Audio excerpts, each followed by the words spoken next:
Hi everyone, welcome to Alief Voices in Action. My name is Cassandra Martinez, and I'm here joined with Alba Gutierrez, Mira Malato, and Sulema Gomez. And today's topic of discussion is going to be immigration, what it means, how it shapes our country, and why it's important for every person to know their rights.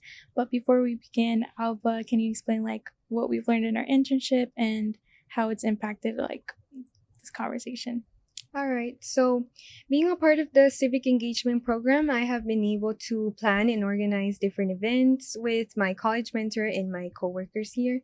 And in those events, I realized that there is a lot of misinformation in the media and that a lot of people aren't exactly sure about the current issues going on in our community, which is why the purpose of this podcast is to inform the public about their rights, why it is important to know their rights, and to understand the basics of immigration and how it is impacting our community. Now, I'll pass it to Miriam, and she will introduce our guest today. Okay, so today with us we have Miss Gomez. She is a first-generation Mexican-American and a proud Alief ISD alumni. She has a very deep passion for bettering her community overall. She's currently working on her Bachelor's of Arts in Elementary Education while also working as a family liaison at Hastings High School. She, as a mom of 3 and a wife, she's very deeply committed to making sure immigrant families feel more empowered and students overall just feel more connected to their community and their school. Now, on to... So, moving on to Cassandra with more about immigration. Yeah, so for context on immigration, ever since the start of the United States, immigration has played a really big role in development and economy. People who immigrate, they pay taxes, provide healthcare. They're owners of corporations and businesses. And I feel like a lot of the people that come here really shape our community, states, and everything. Mm-hmm. And we can see that because I feel like the country has adapted many cultures, languages, lifestyles, traditions. And I feel like we also especially see that a lot in Alief. Ms. Gomez, I have a question for you. How do you see the impacts of immigration reflected in our Alief community today? I mean, I think growing up here in Alief, I never really saw culture.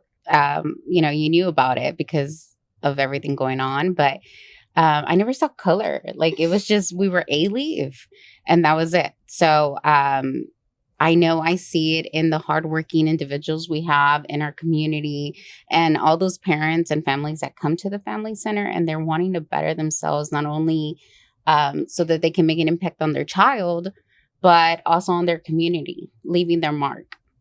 Yeah, I feel like I also see that a lot with my other students in campus. I also see that with teachers, and I feel like it's nice to know that there's people like you and also make you feel included, because I know sometimes I know how it feels to go somewhere and you don't really see I guess people like you or people that understand your traditions, culture, or anything. So I feel like that's a really nice thing about Alief.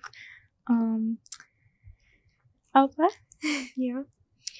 Ms. Gomez, I also have a question for you. And my question is, what are some challenges that immigrants face when navigating new systems in the U.S.? Oh, wow. I honestly think that the most challenging thing that we see in Alief is the fact that it's misinformation. They constantly, hear something from someone and they're not getting the right information from the correct people, and then it feels overwhelming for them. But there is a lot of help out there. I think the hardest thing is probably the language barrier and then the paperwork, that the steps that you need to go through to get where you need to be. Yeah, especially because I know that also a lot of those processes take up to a long time, years. And I don't think people realize that it's a long process. It's not just and I'm there. Miriam, can you explain some of the pathways and stuff for immigration? So going into the pathways, we have a lot of pathways, but more common ones are usually, first of all, family-based. That's when a U.S. resident or an actual citizen is able to sponsor a family member for them to come to the United States to gain a green card or citizenship, usually they can sponsor like family members, like their parents, their unmarried children, and spouses.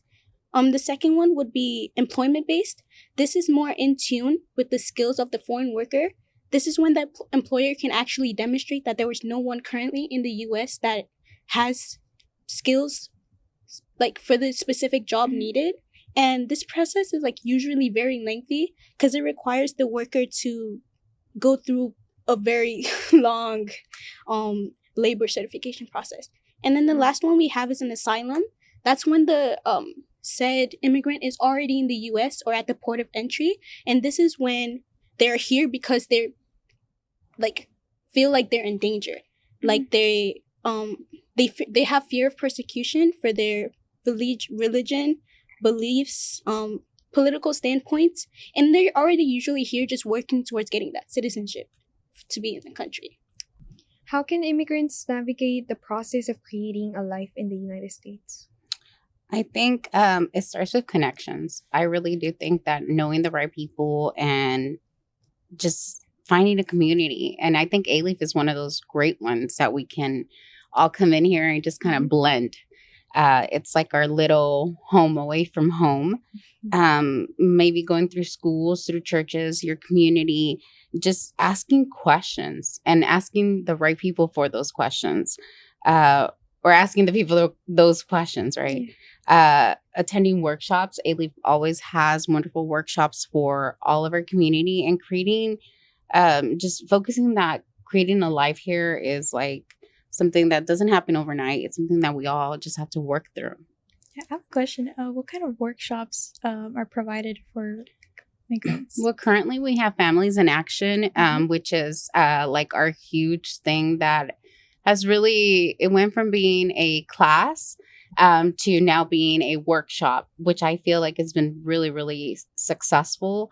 We literally just talked about immigration and also knowing your rights. And so it plays right off of this, but we have that. And I want to say that our next one's in January. I can't think of the date. The 21st. Sorry. January 21st will be our next one at the LSIC 9th grade center. Oh, that's really nice. That's good. Question? Yeah. And what resources do you think help facilitate the navigation through these systems that Miriam previously mentioned? I think Houston, in diversity wise, we have a lot of resources that are provided. Just to name a few, I know that we have the YMCA International, we have Fiel, and then there's also resources just from our community centers and our family centers. Those are major ones that you can always go to and speak to somebody about that. But those are really good resources that we have available for our community. Oh, and also Baker Ripley. Like that's a major one. Okay, thank you. Also for a third point, touching on a very current debate about how administrations, the government, all that have been implying like restrictions on immigrant statuses and process and all of that.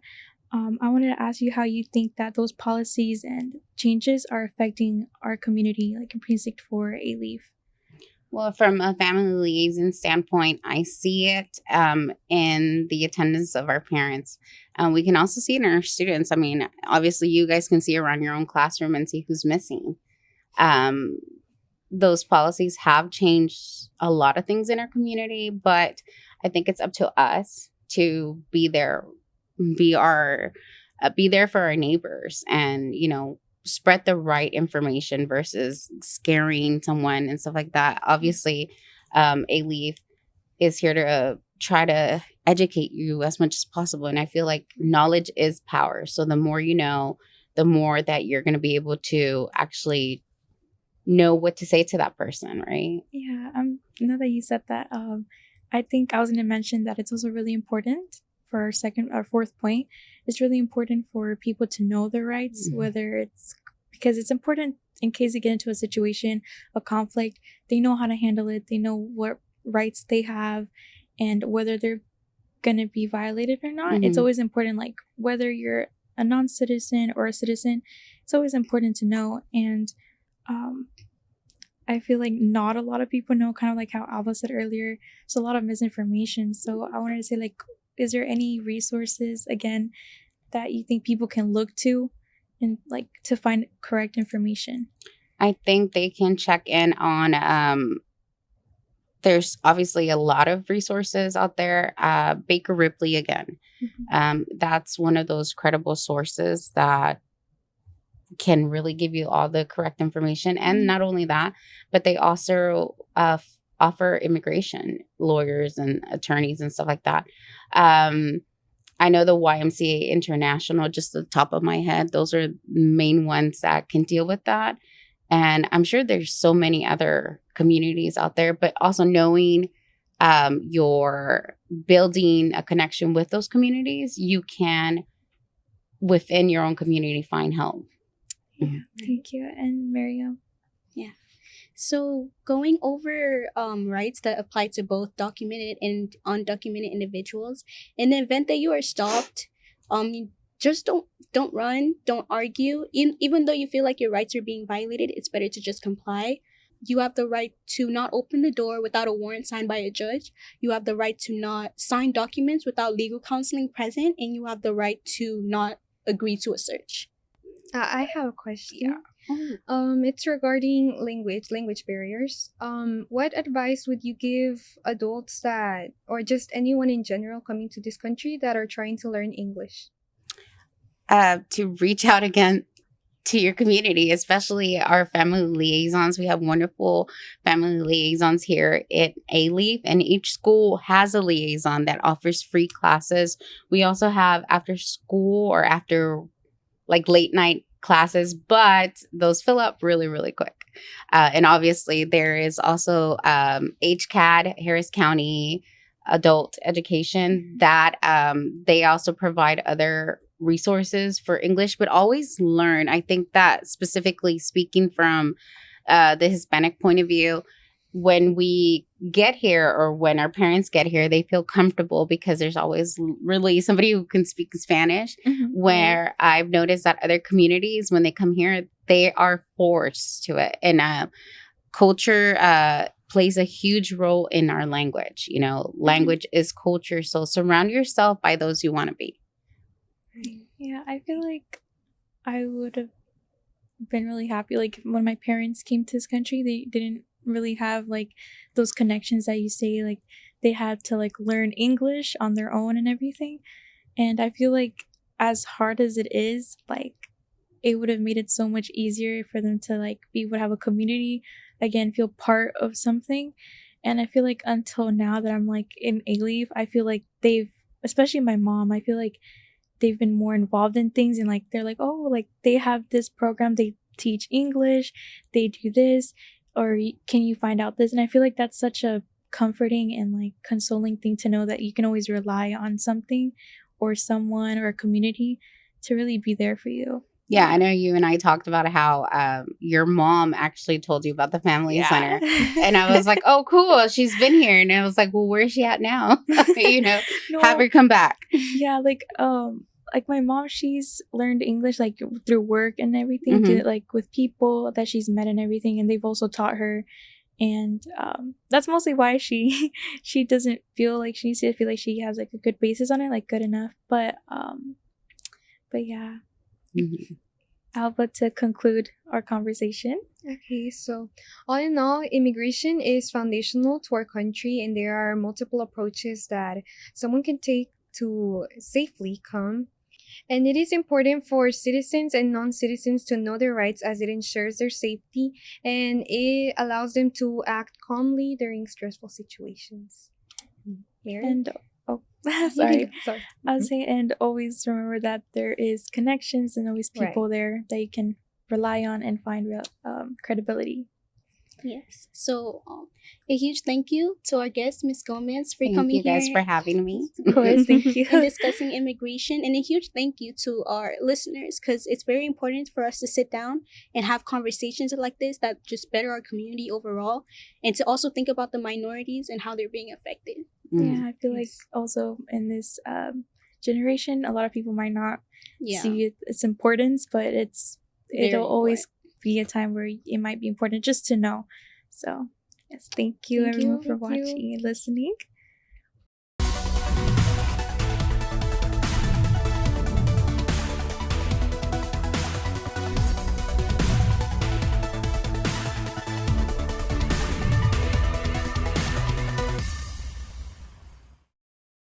This has been an AMP production.